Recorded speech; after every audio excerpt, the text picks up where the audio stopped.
Choosing a metal fabrication apprenticeship comes with real advantages. It's a dynamic, hands-on pathway that equips you with practical skills, technical expertise, and the confidence to build a strong, future-focused career. As an apprentice, you will master welding, cutting, shaping, and assembling other steels and metals. You'll help create anything from structural frameworks, industrial equipment, to renewable energy infrastructure and bespoke architectural projects.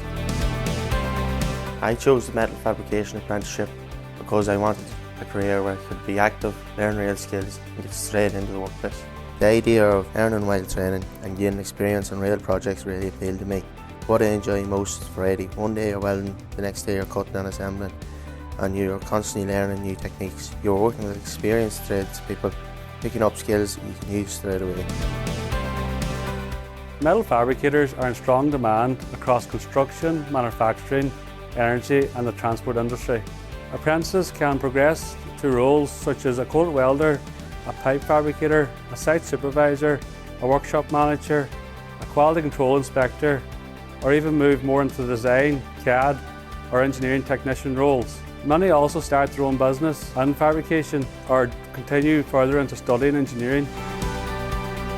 For me, it's a mix of hands-on work, problem solving and knowing I'm building a solid career that really makes it worthwhile.